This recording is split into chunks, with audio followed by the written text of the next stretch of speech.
Chapter 108 कल्पना जी और कनक जी की bold बातें। नरेंद्र जी और अखिलेश जी अच्छी तरह से जानते थे कि कनक जी और कल्पना जी को दीप्ति कितनी नापसंद है, फिर भी उन्हें बाहर से लौटा देना तो सही नहीं होगा, चाहे वे जो भी हो। वीरेंद्र जी के पापा कभी नरेंद्र जी के दोस्त हुआ करते थे। नरेंद्र जी ने उन्हें अंदर आने देने को बोला तो बटलर वहां से चला गया। उनके जाने के बाद कनक जी नरेंद्र जी की तरफ थोड़े नाराजगी से देखने लगी। उन्हें अपने तरफ देखता पाकर नरेंद्र जी ने झूठी हंसी हंसते हुए बोला, अरे भाग्यवान, तुम इतना नाराज क्यों हो? एक बार बात कर लेते हैं। क्यों, क्या हुआ? उनकी बात सुनकर कनक जी ने शांत होकर अपने मुंह फेर लिया। यह देखकर नरेंद्र जी ने अपना सिर हिला दिया।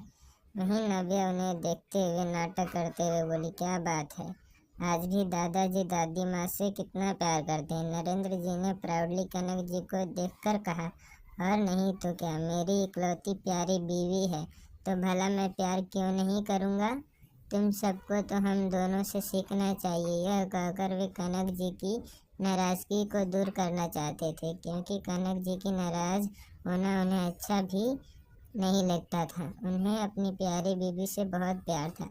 वहीं उनकी बात सुनकर कनक जी की सारी नाराजगी दूर हो गई थी। उन्होंने नरेंद्र जी की तरफ देखा, जैसे कहना चाहती हो, बच्चों के सामने अब बस कीजिए। तभी नरेंद्र जी, माया जी और दीप्ति अपने चेहरे पर एक बड़ी सी स्माइल लिए हुए अंदर आई। उन्हें देखकर फिर से कनक जी कल्पना जी का मुंह बन गया। तीनों वहीं बैठ गए। वहीं दीप्ति की नजरें तो सिर्फ मोक्ष को तलाश रही थी। वहीं नव्या और दक्ष दीप्ति को इस तरह इधर उधर देखते देखकर न मुंह बना लिए। उन दोनों को पता था कि ये चुड़ैल जरूर मोक्ष भाई को ही ढूंढ रही होगी। उन दोनों को समझ नहीं आ रहा था कि इतनी बेइज्जती के बाद भी ये छिपकली को समझ क्यों नहीं आता है कि मोक्ष भाई इसे देखना भी पसंद नहीं करते। नव्या दक्ष के कान में धीरे से बोली, भाई ये छिपकली देखो कैसे इधर उधर देख रही है, जरूर ये भाई को ढूंढ रही है। पता नहीं किस मिट्टी की बनी है जो भाई को बार बार इंसल्ट करने के बाद भी ये भाई के जाने की बहाने ढूंढ रही है। मुझे इसे देखकर ही गुस्सा आ रहा है। मन कर रहा है इस मेकअप से भरी हुई मुंह को मारकर तोड़ दूं। उसकी बात सुनकर दक्ष को हंसी आ गई। उसके हंसने से सभी उसे देखने लगे तो दक्ष अपने हंसी रोकते हुए बोला, नव्या ने बस एक जोक सुनाया। उसकी बात सुनकर सबने उसकी तरफ देखना बंद कर दिया। दक्ष नव्या के कान के पास जाकर बोला, मेरा भी मन यही कह रहा है कि मैं इस चुड़ैल को गार्ड से कहकर भाई की तरह इसकी बेहोश होने तक इसे थप्पड़ खिलाऊं। अपने भाई की बात सुनकर नव्या को भी हंसी आ गई, पर उसने अपने हंसी को काबू कर लिया। अंकल, मैं यहाँ आप सबसे दीप्ति की तरफ से माफ़ी मांगने आया हूँ। मुझे पता है दीप्ति ने शायद मिस ईशानी से कुछ गलत बोल दिया था। उन्होंने इतना ही कहा था कि अखिलेश जी उनकी बातों को बीच में काटते हुए बोले, आपको माफ़ी मांगने की कोई ज़रूरत नहीं है। मोक्ष ने ऑलरेडी उस बात के लिए दीप्ति को सज़ा दे दिया था। उनकी बात सुनकर वीरेंद्र जी थोड़ा रिलैक्स हो गए कि चलो उनके पास एक और चांस तो है। वहीं माया जी तो भी थोड़ा रिलैक्स महसूस हुआ कि अगर इन सब ने दीप्ति को माफ़ कर लिया तो कम से कम उनकी बेटी के पास एक और चांस तो होगा मोक्ष की ज़िंदगी में जगह बनाने का। वैसे भी शादी के बाद डिवोर्स भी तो होता है, तो क्या पता आगे चलकर मोक्ष और ईशानी का भी डिवोर्स हो जाए और दीप्ति को एक मौका मिल जाए। वहीं सजा की बात सुनकर दीप्ति को याद आ गया कि कैसे ईशानी की वजह से मोक्ष ने उसे अपने गार्ड के हाथों मार खिलवाया था, कैसे उस कंपनी से बाहर निकाल दिया था। यह सोचकर ईशानी के लिए उसके मन में गुस्सा भर गया, पर उसने अपनी नकली मुस्कुराहट के पीछे अपने गुस्से को छुपा लिया। तभी कल्पना जी बोली, मोक्ष ने तो दीप्ति को पनिशमेंट दे दिया है, पर मुझे बिल्कुल भी पसंद नहीं है कि कोई मेरी बहू की इंसल्ट करने की कोशिश करे या फिर उसकी जगह लेने की कोशिश करे। इसीलिए आप अपनी बेटी को समझाइए कि वे मेरे बेटे के आसपास भी आगे से ना आए। वैसे आपको तो पता होगा कि मेरी बहू जेडाई कॉरपोरेशन की सीईओ है, तो फिर आपको उसकी क्रूएलिटी के बारे में भी तो अच्छे से पता होगा कि जेडाई कॉरपोरेशन की ओनर अपने दुश्मनों के साथ क्या करती है। तो जरा सोचिए, अगर कोई उसके हस्बैंड को उससे छीनने की कोशिश करे, तो इसकी जगह लेने की कोशिश करे, तो मेरी बहू इसके साथ क्या करेगी। कल्पना जी की बात सुनकर दीप्ति और उसके मॉम डैड तीनों डर गए। सच में उन्होंने इस बारे में सोचा ही नहीं कि ईशानी मेहरा उनके साथ किस तरह का व्यवहार कर सकती है।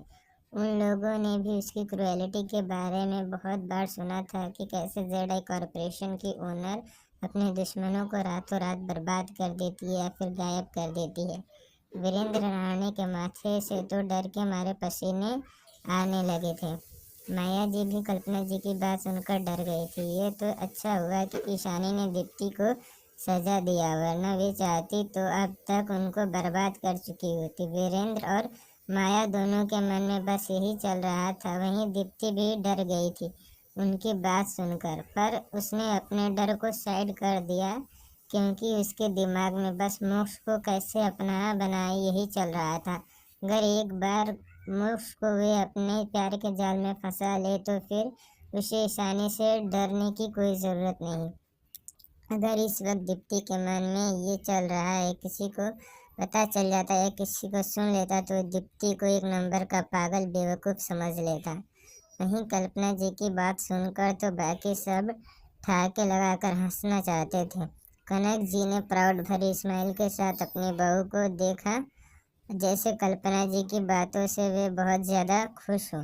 वैसे उनकी खुशी उनके चेहरे पर ही झलक रही थी। वे भी कल्पना जी की साथ देते हुए हंसते हुए बोली, मेरी बहू ने बिल्कुल सही कहा। मेरी पोता बहू ईशानी बिल्कुल मेरे पोते मोक्ष की तरह है। अगर कोई खुद को बर्बाद करने का मन बना रहा है तो मेरी पोता बहू के साथ उलझ सकेगा।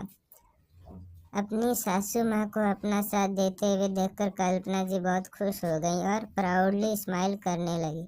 वहीं अपनी दादी माँ और मोम की बात सुनकर नव्या भी खुश होते हुए बोली, आपने बिल्कुल सही बोला दादी माँ और मोम, भाभी सच में बहुत खतरनाक है। प्यारी तो वे सिर्फ हम सबके लिए हैं। नव्या ये इसलिए कह रही थी क्योंकि उसने भी जेड कॉरपोरेशन के ओनर के बारे में पहले से सुन रखा था, पर ईशानी के साथ जैसे प्यार से बात करती उससे वे अच्छे से जान गई थी कि उसकी बहुत प्यारी है, पर सिर्फ अपने लोगों के लिए। दक्ष ने भी उन सबको बातों से सहमत होते हुए अपना सिर हिला दिया। वहीं नरेंद्र जी और अखिलेश जी हैरानी से अपने अपने वाइफ और नव्या को देख रहे थे। सच में अब तो ये सब लोगों को अपनी बहन के नाम से धमकाने भी लगे हैं। उन दोनों की लाचारी में अपना सिर हिला दिया। वे कहते भी तो क्या कहते, क्योंकि उन्हें भी यह पता था कि उनकी बहू बिल्कुल उनके पोते की तरह है, पर इस बात से उन्हें कोई परेशानी नहीं थी, बल्कि वे तो खुश थे कि मोक्ष को अपनी तरह वाइफ मिली है। वहीं आसपास खड़े नौकर को भी अपनी बड़ी मैडम और कल्पना जी की बात सुनकर बहुत हंसी आ रही थी। वहीं मोक्ष, वरुण, तेजस जो अभी अभी आए थे हॉल में, आते वक्त उन लोगों ने भी दादी माँ और कल्पना जी की बातें सुन ली थी। तेजस और वरुण को तो बहुत हंसी आ रही थी। तेजस मोक्ष के कान में बोला, देख तुमने कैसे भाभी के नाम पर दादी माँ और आंटी को इन सबको डरा रखा है। ये कहकर तेजस हंसने लगा। मोक्ष ने उसके बातों को आगे सुने बिना आगे चला गया। वरुण भी उसके पीछे चला गया तो तेजस भी अपना भवें उचकाते हुए उन दोनों के पीछे पीछे चला गया। वहीं मोक्ष जैसे ही हॉल में जाने वाला था, वीरेंद्र जी जल्दी से खड़े हो गए और बोले, मोक्ष बेटा, हमें तुमसे बात करना था। वहीं दीप्ति भी खड़ी हो गई, अपने होठों पर एक शर्मीली लड़की की तरह स्माइल ले आई। वहीं दीप्ति को मोक्ष को देखकर स्माइल करते हुए देख नव्या, दक्ष और तेजस मन ही मन बोल रहे थे, लो ये चुड़ैल देखो कैसे शर्मीली लड़की की तरह स्माइल कर रही है। तेजस वरुण के कान में बोला, इस छिपकली को जितने भी इंसल्ट करो फिर भी देखो मोक्ष को देखकर कैसे मुस्कुरा रही है। उसकी बात सुनकर वरुण ने अपना सिर हाँ में हिला दिया, क्योंकि इस बात से तो वे भी सहमत था कि मोक्ष को दीप्ति और उसके मॉम डैड बिल्कुल भी पसंद नहीं थे। मोक्ष को रुका हुआ देखकर वीरेंद्र जी के होठों पर एक छोटी सी स्माइल आ गई। वहीं मोक्ष ने अपनी आंखें छोटी करके देख रहा था। तभी वीरेंद्र जी बोले, मोक्ष, पिछली बार जो गलतफहमी हुई थी और दीप्ति ने अनजाने में जो भी मिस ईशानी को बोला था उसके लिए वह माफ़ी मांगना चाहती हैं। इतना कहकर उन्होंने दीप्ति को इशारा किया। वहीं दीप्ति अपने डैड का इशारा समझ गई। वैसे तो उसे गुस्सा आ रहा था कि उसे फिर से माफ़ी मांगनी पड़ेगी, क्योंकि उस दिन भी उसने ईशानी से माफ़ी मांगा था।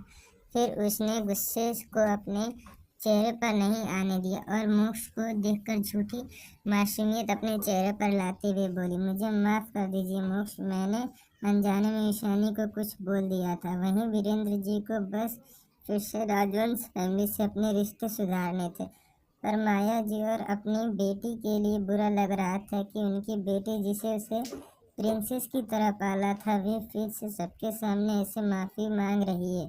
वहीं उसके इस माफ़ी से मोक्ष को कोई फर्क नहीं पड़ा। वे दीप्ति को बिना देखे वीरेंद्र जी की तरफ देखकर सख्त आवाज़ में बोला, मिस्टर रहाणे, मेरी वाइफ बहुत अच्छी है, उसने सिर्फ आपकी बेटी को सजा देकर माफ़ कर दिया, वरना आपको क्या लगता है आपका बिजनेस अभी तक सही सलामत होता। इतना कहकर वह मुड़ा और ऊपर चला गया। उसके पीछे पीछे वरुण और तेजस भी ऊपर चले गए, क्योंकि उन्हें इन तीनों जोकर को देखकर अपने टाइम वेस्ट करने के अलावा कुछ इम्पोर्टेंट मैटर पर डिस्कशन करना था। वहीं वीरेंद्र जी, माया और दीप्ति तो मोक्ष की बात सुनकर अपनी जगह पर जैसे जम से गए थे। उन्हें मोक्ष की बात का मतलब अच्छी तरह समझ आ रहा था। मोक्ष ने उन्हें इनडायरेक्टली धमकी दिया था कि अगर वे ईशानी दीप्ति को सजा देकर माफ़ नहीं करती तो अब तक रहाणे फैमिली बर्बाद हो चुकी होती। बाकी सबको तो उन तीनों को देखकर हंसी आ रही थी। कनक जी और कल्पना जी को तो मोक्ष की बात सुनकर उस पर प्राउड फील हो रहा था कि उनकी मोक्ष ईशानी के कितने प्यार करता है। वहीं दूसरी तरफ मेरा मेंशन में सब हॉल में बैठे थे और समीर और सुहाना की एंगेजमेंट के बारे में बात कर रहे थे। वहीं प्रिया उदास होकर बैठी थी। कोई भी उसकी और राहुल के बारे में बात नहीं उठा रहा था, ना ही अभी तक शेयर उसके नाम हुए थे। थोड़ी देर डिस्कशन करने के बाद सब डिनर करने के लिए डाइनिंग हॉल में चले गए। ईशानी और उसके चारों दोस्त अभी तक नीचे नहीं आए थे। दादाजी ने एक मेड से ईशानी और चारों बच्चियों को बुलाने के लिए कहा। उनकी बात सुनकर मेड ईशानी को बुलाने के लिए ऊपर चली गई। थोड़ी देर में ईशानी और बाकी चारों भी नीचे आ गए और डाइनिंग टेबल पर बैठ गए। ईशानी को देखते ही दादाजी, दादी माँ एक साथ सुखी जी, आरती जी और चारों भाई भी ईशानी को प्राउड से देखने लगे। वहीं सबको ईशानी को ऐसे प्राउडली देखते पाकर प्रिया को बहुत जलन हो रही थी। ईशानी को भी पता था कि ये सब उसे इस तरह क्यों देख रहे हैं, क्योंकि काव्या और अनुजा ने उसे बोल दिया था कि कैसे जैकी ने सबको प्राउडली और घमंड से उसके बारे में और उसकी आइडेंटिटी के बारे में बता दिया था। दादाजी ईशानी के सिर पर हाथ फेर कर बोले, I am proud of you बेटा। आपकी अचीवमेंट और हार्ड वर्क की वजह से आपने जो भी हासिल किया उससे बहुत खुश हूँ बेटा। उनकी बात सुनकर ईशानी के होठों पर स्माइल आ गई। उसे पता था उसकी आइडेंटिटी जानकर सबसे ज़्यादा खुश उसके दादा दादी को होगा। तभी दादी माँ बोली, आज मैंने अपनी पोती की फेवरेट डिशेस बनवाए हैं, ज़रा उसे टेस्ट तो करने दो। दादी माँ की बात सुनकर ईशानी की स्माइल और भी बड़ी हो गई। वे दोनों को देखकर स्माइल करते हुए बोले, thank you so much and sorry, आप दोनों को परेशान हो जाएंगे इसीलिए मैंने आपको पहले ये सब नहीं बताया। वहीं सुकेत जी ये सब देख रहे थे। उन्हें बहुत दुख हो रहा था कि वे अपनी बेटी के सिर पर हाथ नहीं रख पा रहे हैं। उनकी आंखों में एक कतरा आंसू बह गया। अभी के लिए इतना ही, मिलते हैं नेक्स्ट चैप्टर में।